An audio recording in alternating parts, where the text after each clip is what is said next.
Welcome to This Week in East Brunswick.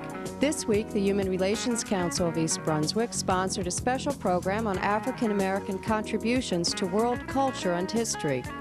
Members of the Human Relations Council will also have information on a January 24th program on bias and bias crimes. Lawrence Brook School has been designated a National School of Excellence, and Principal Michael Laraus and Superintendent of Schools Dr. John Kopko talk about the achievement. These stories and more are coming up, including a review of Monday night's Township Council meeting and a few minutes from Hammarskjold's choral concert. But first, here's a rundown of next week's program schedule on Channel 8. Lenore Kulik helps you to get totally toned on Look Great, Feel Great Monday morning at 10. Stories about shopping are featured at 10:30 on Stories from the Library. Tuesday evening's lineup includes a look at historic houses in East Brunswick on Real Estate Quarterly. That's at 7 o'clock. At 7:30, Paul Hansen learns the value of sports collectibles as investments with his guest, Dr. Jerome Zuckerman, on You and Your Money. Children and skiing are a perfect combination.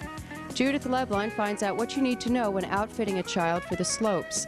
That's on Exercise the Right Choice at 8 o'clock. Wednesday evening, take a look back over the long career of Dr. Ken Burnett in the East Brunswick Public Schools. Dr. John Kopko hosts Spotlight on Education at 7:30. At 8 o'clock, ninth graders tackle the pros and cons of ninth grade outside the high school.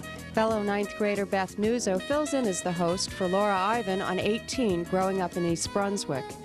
Thursday, This Week in East Brunswick returns at 7 and 8 o'clock, and at 7:30, Steve Sackman and his guest, Dr. Helene Rosenberg, discuss ovum donation on Let's Talk Health. Tune in to Channel 8 for program schedules and for the dates and times of high school sports events.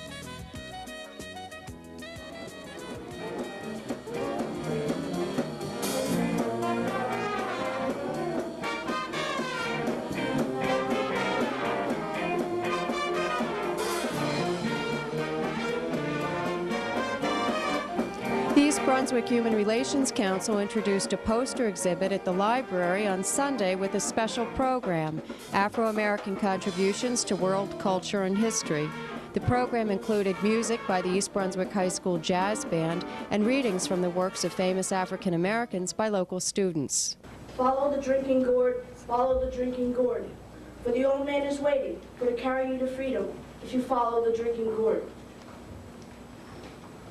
Slave owners, too, had heard this song, but didn't know it was talking about the North Star, or freedom. Drinking gourd was the code name for the Little Dipper. The North Star led north to freedom. After arriving safely in the free state of Pennsylvania, Tubman remarked, I had crossed the line of which I had so long been dreaming. I was free, but there was no one to welcome me to the land of freedom. Robeson won an academic scholarship to Rutgers University. He was elected to the National Honor Society, Phi Beta Kappa. Only 2 African Americans had attended Rutgers before Robeson. We are struggling on, attempting to show that knowledge can be obtained under difficulties. A way is open to all who will follow the way with resolution and wisdom. That neither the old-time slavery nor continued prejudice need extinguish self-respect, crush manly ambition, or paralyze effort. No power outside of himself can prevent man from sustaining an honorable character and a useful relation to his day and generation. Even though people wrote about the deep beauty of her contralto voice, Anderson was not able to perform in many places in America.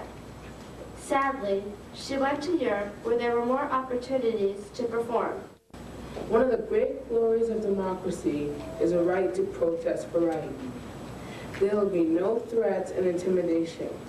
We will be guided by the highest principles of law and order. The members of the East Brunswick Human Relations Council coordinated the poster exhibit now at the library. 46 posters on loan from the Afro-American Historical Society Museum are on exhibit at the library throughout January. Prejudice, racism, bias, hatred, an epidemic, one that we must keep from spreading. We no longer can shrug our shoulders and look at the opposite way. We need to condemn all acts of prejudice and racism. Hi, my name is Rebecca Brenowitz. I'm a member of the Human Relations Council of East Brunswick. I'm inviting you to attend our community-wide panel and open discussion on Sunday, January 24th at 2 o'clock in the East Brunswick High School. This forum is called Bias Hurts. You don't have to be a victim of a bias crime to know how badly it hurts us all. At this forum, you'll be able to hear from a diverse panel of speakers.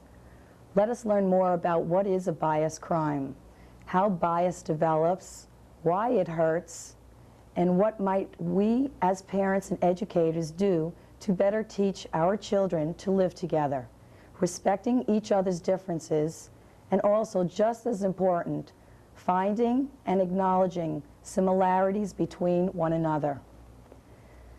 The teaching of human differences, whether it be in the school or at home, is an important part of the long process of achieving a strong and healthy sense of identity. How we feel about others is often a reflection of how we feel about ourselves. We need our children to grow up free of bias, not only because it is right and fair, but because our very way of life is enriched by our ability to live with diversity. We need you to attend this forum so that we may exchange ideas, share our knowledge, meet our neighbors, and walk away with a common and united goal: to help wipe out racism and to emphasize the importance of respect for all people. This message has been brought to you by the East Brunswick Human Relations Council. Hi, I'm Amy Fisher, and I'm the Director of Community Relations for the East Brunswick School System. And today I'm in the library with Dr. John Kopko, our Superintendent of Schools, and Mr. Michael Laraus, the Principal of Lawrence Brook School. Lawrence Brook School is one of only 8 schools in the state and about 200 in the country who have been named a National School of Excellence in the Elementary School Recognition Program conducted by the United States Department of Education. That's quite an honor. So first we want to say congratulations, Mr. Laraus. Could you tell us the procedure that led up to your receiving this great honor?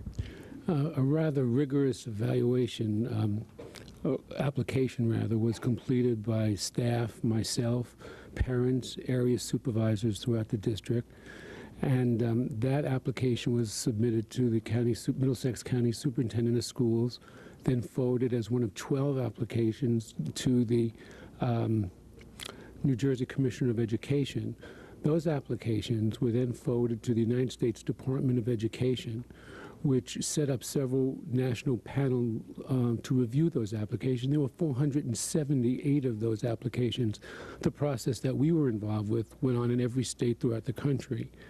The national panel selected those schools which for a site visit. And we had a 2-day site visitor from a representative of the department who came to make sure that indeed we were saying what we said we were doing in the application. He met with students and parents and teachers in every classroom, our central administrative staff, only spent about 10 minutes formally with the principal.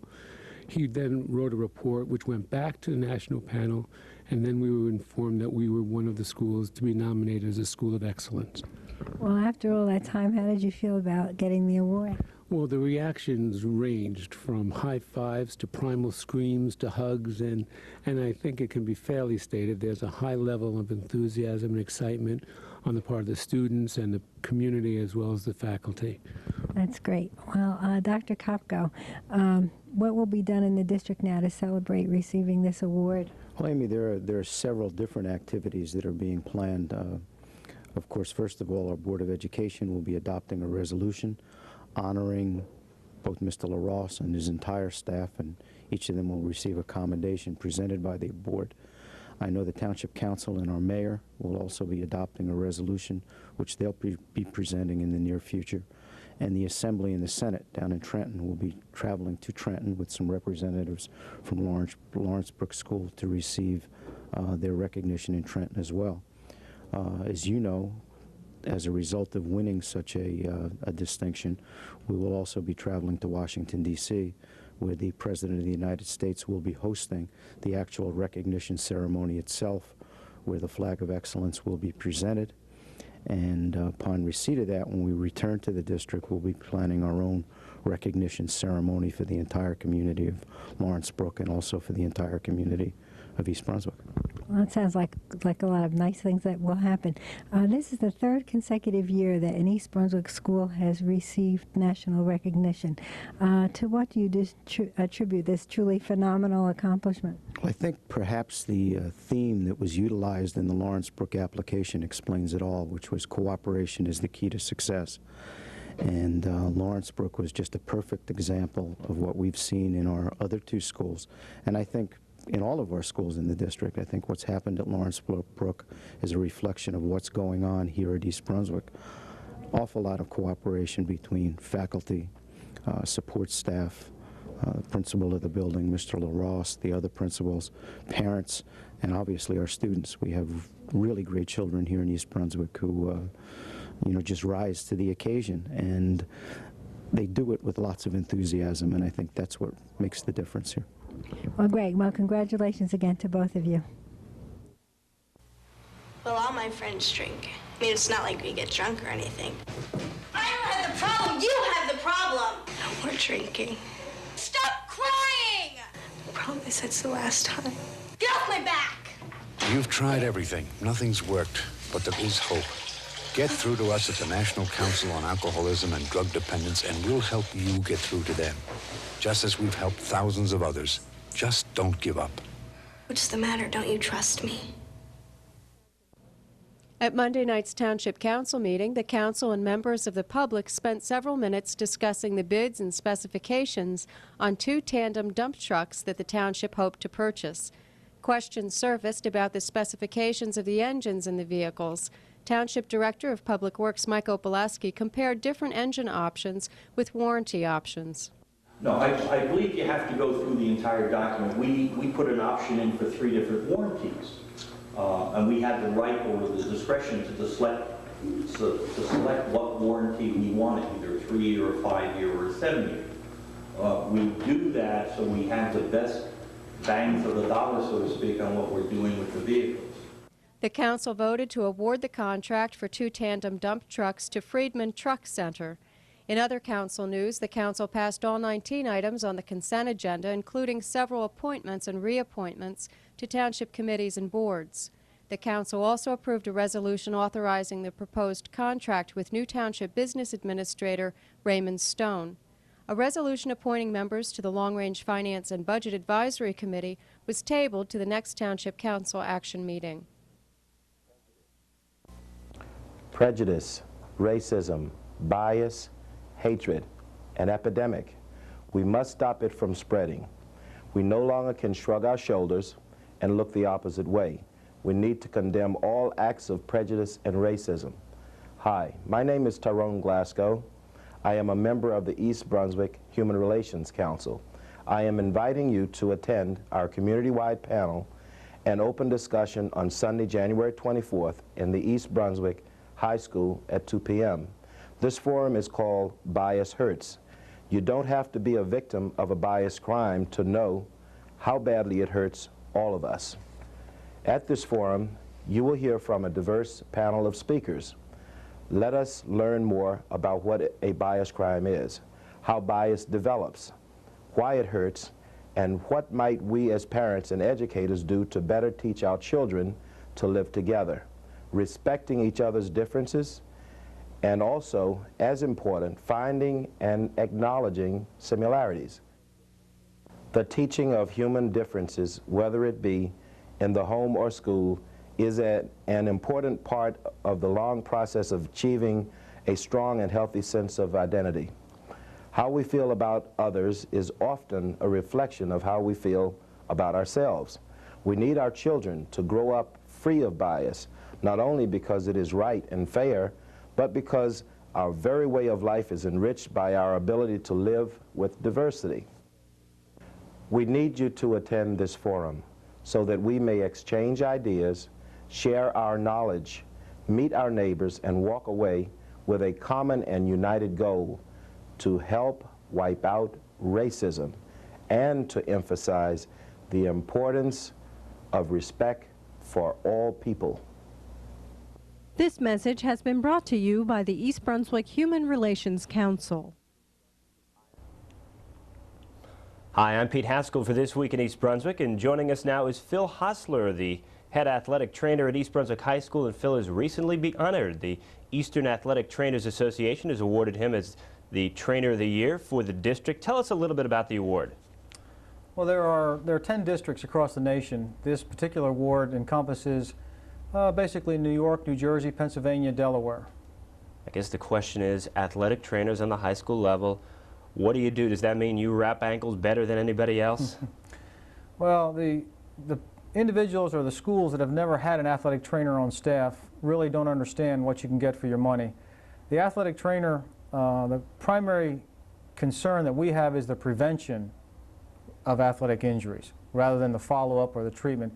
If we can prevent through education of coaches and athletes, flexibility, water, stretching, proper diet, and then sure, when an athlete gets injured, then the athletic trainer is the first one on the scene. And following the injury, then in my situation, being a full-time athletic trainer, I actually do physical reconditioning during the school day on the athletes. And then I'm there for all the home games and practices. So in essence, they end up with an in-house physical therapist, first aider, someone who can evaluate the injuries, provide treatments, do all the insurance, do the pre-physical, before the pre-participation physicals before the sports start. I take it with that said, there is a lot of training involved on your part to become an athletic trainer and to do the wide range of things that you do. Yeah, there's a national certification exam, and you have to put in almost 1,000 hours in preparation for the exam under a certified athletic trainer. And here in New Jersey, we have a registration process through the Board of Medical Examiners also. So we are both certified nationally, registered in the state, and for 6 years now I've been working with the Department of Education to obtain a certificate from the Department of Education for the high school athletic trainer, and we're getting pretty near the end of that process, and if we get that in New Jersey, we'll be the first state in the nation to have it. Now, don't be modest, but Athletic Trainer of the Year, what makes you the best trainer in the district? You know, I don't know. It's a difficult question sometimes. I think a lot of it has to do with conquering many small battles over the years. There have been stories where athletic trainers were the first on the scene, performed CPR, and actually saved an athlete's life. But I think the articles that I've had and the offices that I've held and the student trainer program that I have, I've been very fortunate with my student trainers. I have my first 2 student trainers out of East Brunswick, as a matter of fact, are now high school trainers in the state of New Jersey. So I think over several years you begin to make small impacts on people, and they begin to pile up after a while. You have written extensively. Your second book is coming out next month. What can you tell us about the book? What's it about? The second book is an organization and administration guide to the high school athletic training program. It gets into how to promote athletic training, legal concerns, working with student trainers, paperwork, how to promote the athletic training throughout the community and the school, working with the cafeteria. I have a new program that I started at the cafeteria at school where we try and get the athletes more attuned to proper carbohydrate sources as part of their lunch choices. So it's sort of an overall campus program. The book, is it directed toward trainers, school administrators, coaches, athletes? Who's the book for? The first audience would be athletic trainers who are working in the high school already. The second audience would be those college students who are studying to be athletic trainers. And finally, there's a lot in there for high schools that don't even have athletic trainers yet. Does it basically tell them how they can get away without one or why they should have one? Obviously, there's a chapter in there called How to Acquire an Athletic Trainer. It's a step-by-step process, tells you what you can get for your money and different ways in which different job descriptions in which you can put together a position for an athletic trainer. The position of a trainer, obviously you mentioned a wide range of things. The other articles, are they on anything specifically, or is it again across the spectrum? A variety of topics, all the way from podiatric assessments to body fat assessments for wrestlers. Body fat assessment for wrestlers is in some ways very controversial. Wrestlers trying to drop weight to make a certain weight class. What's the most important thing there, and how do you judge? The most important thing for a wrestler is the determination of how much fat he has on his body. That's the bottom line. If he doesn't have the fat, he has no business trying to lose the weight. So last year I developed a system in which I measure the athletes and determine the lowest weight class that they can safely obtain with no fear of some of the practices that we've all heard about that exist in wrestling. And our wrestling program at the high school this year has done a couple things, I think, which make us exemplary throughout the state. We actually provide food for the wrestlers after they make weight, and I dictate what they can eat and how much they can eat. So we've gotten rid of that lose 10 pounds, gain 10 pounds, lose 12 pounds, gain 8 pounds, that up and down yo-yo type syndrome. Our wrestlers are really pretty good about it this year. They're always within 5 pounds of where they belong. And just finally, some benefits to the trade. You are traveling to Scandinavia, the athletic trainer for the U.S. team handball squad. What can you tell us about that trip? I'm going to be gone for about 2.5 weeks in March to the World Games in Norway and Sweden. I got contacted by the physician for the national team, and he asked me to accompany the team over. And it should be quite large. Team handball is the second largest sport in Europe, second only to soccer. Well, Phil, congratulations on the award, the District Trainer of the Year Award, the Eastern Athletic Trainers Association. Congratulations. Thank you. Phil Hossler, the East Brunswick Head Athletic Trainer for Athletics. I'm Pete Haskell for This Week in East Brunswick. The beat went on Thursday night at the high school with Hammarskjold Middle School students. Winter concerts have been held recently by all schools in the district. This one, under the musical direction of Mrs. Kay Peck, featured the 6th grade, 7th grade, and special choruses.